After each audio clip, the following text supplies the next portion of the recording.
And welcome to Beck's Bug Out Survivor. We're almost finished with the Snug Pack Cocoon mini series. This one is winterizing. It only remains now to weigh this. Now the weight of something like the 10-year 𝑚𝑠𝑠 sleep system in America there, it's about 5 kilos. About the same for the 𝒃𝒆𝒙𝒃𝒖𝒕𝒔𝒗𝒊𝒃𝒗𝒊𝒃𝒃 version, so they're sleep systems, so I'm used to carrying that kind of weight. So let's see what we have here.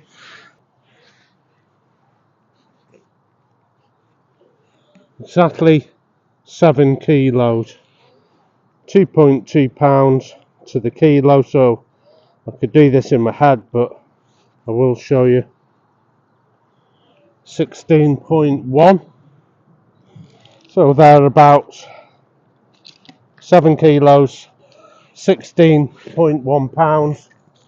Now that includes the weight of the actual pack itself, which is somewhere around 2.8 kilos, and then I have a drying canoe sack and a few bits and pieces. It doesn't include anything like the food, the water, the stove set, something to wear. I think it's not a bad weight.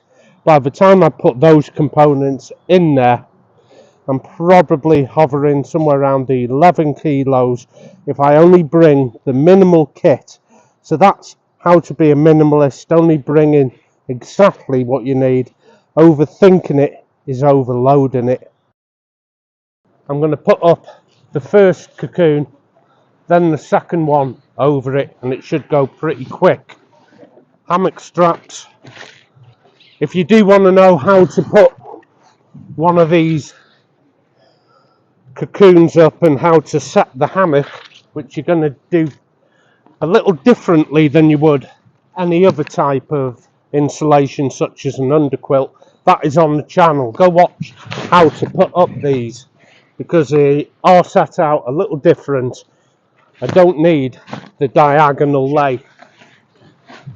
In my pack I just connect on my first part of the system. Always head end first for me, and it is loose filled into my pack. Get a connection point, flick it on. I'll show you how quick this goes up in an emergency, in a storm, anything like that. Basically I'm there. Let's get that on. Okay, I can undo this and get in. Let's connect on the second part here, which is in my pack. Once I put this one on and over, I'm getting rid of this compression sack. I'll never use it again. It'll just be stowed away, and I connect everything all in one, and it's stowed in a canoeing dry sack. You make sure you marry the two head ends up together. This stays like this, doesn't come off. Okay, to know how to connect this second cocoon over the first,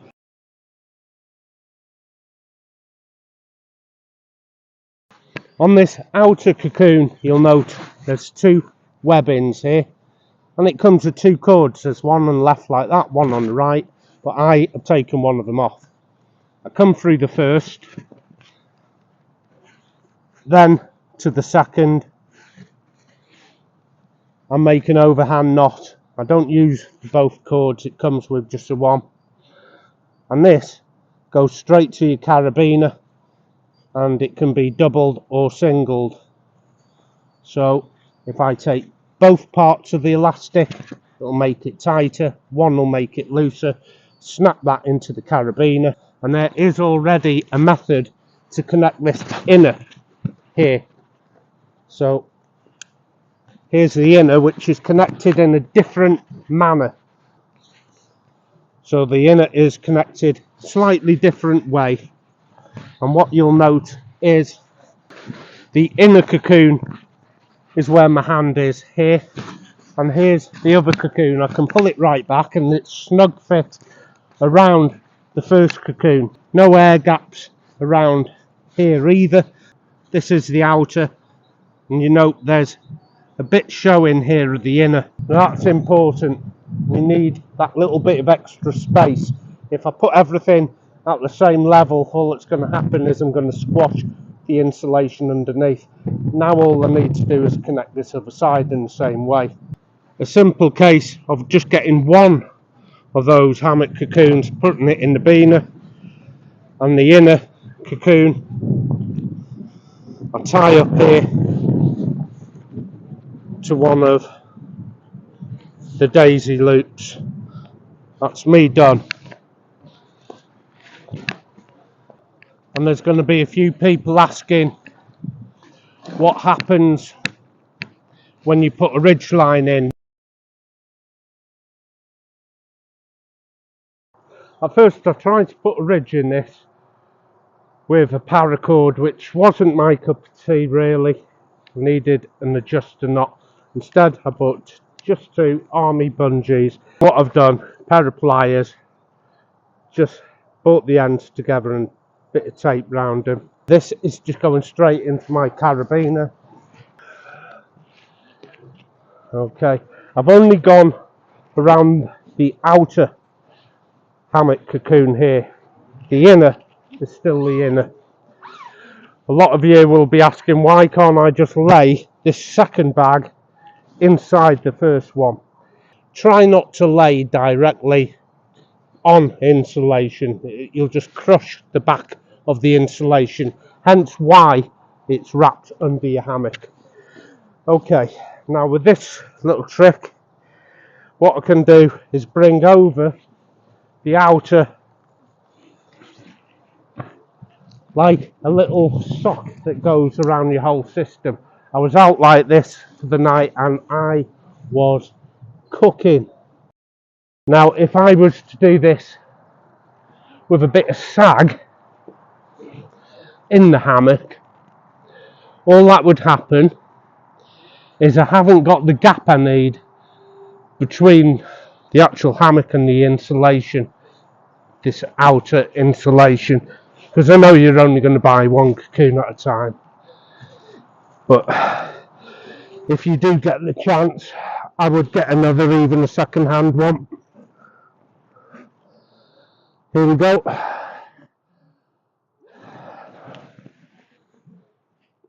This is how I was for the night. I did give myself a little breathing port like this. I had to. A lot of people will prefer this. They don't like the feeling of the ridge on their face. If I only had one cocoon, I'd have a blanket draped over me. Like I said before, if you bring a sleeping bag and you want to use it as a top layer, don't get in it. Just open it out, drape it over you. It's simple. I'm not a lover of the elastic cord to hold off my face. I just zip it up to my neck, get lots of fresh air. If it does get a little cold, I can always wrap a buff around my face or bring a smog. I'm ready to put it in my pack. There's my canoeing dry liner. I always go feet end in first. I have my feet end over here. I disconnect hammock pod 1, and that's all that needs. And then disconnect off the daisy chain. This is 90 litres, of which 2 hammock cocoons take up half, 50%.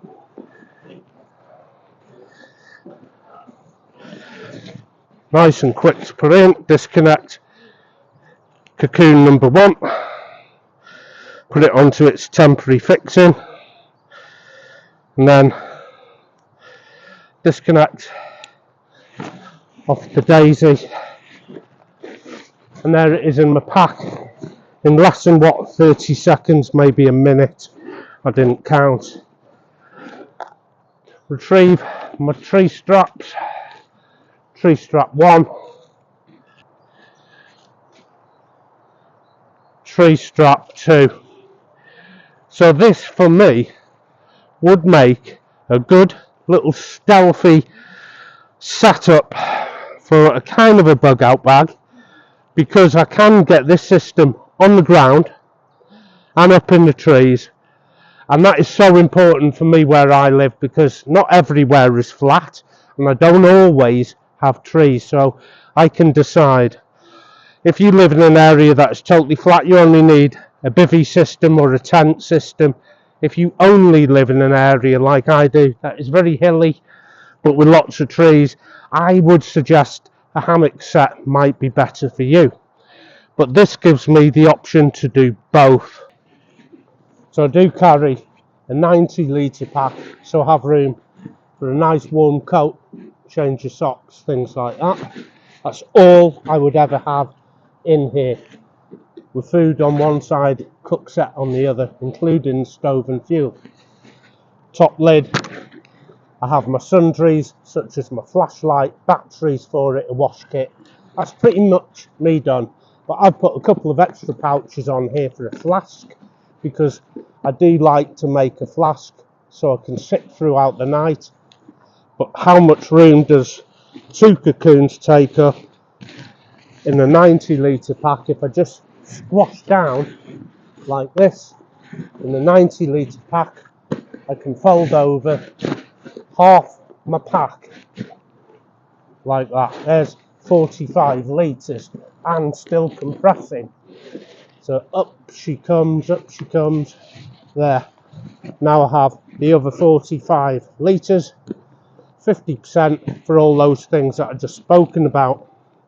But as I don't have my jacket in the pack because I've got it on, I bring the cocoon right the way to the top.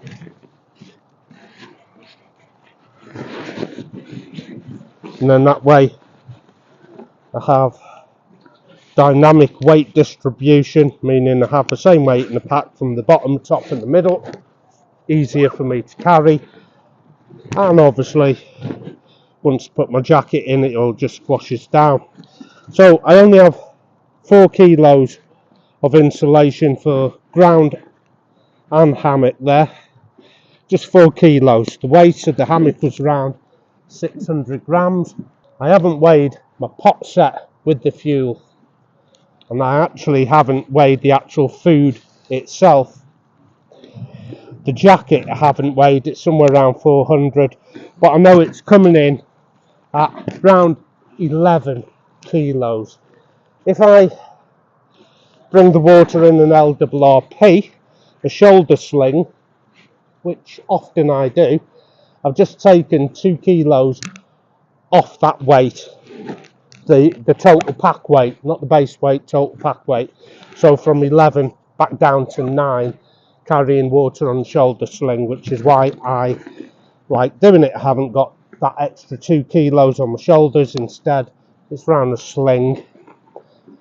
Now unfortunately on Beck's Bug Out Survivor I do not cater to the sheeple, the people who can only think in one way because they've heard that way repeated so often, especially on YouTube, and they begin to believe that is the only method you can use, such as diagonal laying your hammock. You can only do that because you've heard it about 1,000,000 times, especially on YouTube. However, in the hammock community, you'll soon realise that it's a very much live and let live kind of society, where if you want to go diagonal you can, if you want to go straight down the ridge you can. As where YouTube is a little more conformist, you must use what I tell you to. So this is why I think this could be in a bug out bag, because of the reasons I've already given, is the ability that it packs away and can be deployed incredibly quick. In the same way military sleep systems are designed, and nobody puts them things into compression sacks. So who is this for? More the weekend hiker really than the long distance trekker. Even if you just buy one, you'd still need a pad in your hammock, and you would still need some kind of top insulation, such as a jungle sleeping bag or a 𝑦𝑏, something along them lines. So weekend camper, summer camper would suit you great. The minute you winterize it, either with another sleeping bag, a pad, or indeed a second cocoon, now it becomes a decent system. I spoke earlier about the possibility of getting this onto the ground as well. That would be pretty simple. On the top of this pack here, all I would need is a bivvy bag and a roll pad. Remember, I'm a minimalist. I pack only what I need, which is what is making my system light, rather than going out and buying specialist, lightweight, expensive kit. Not to say I don't have specialist, expensive, lightweight kit, I do. It's just in another pack. My off-camera pack that probably you will never see. That is how you connect the two cocoons together. Until next time, take care of yourself. I will see you out there.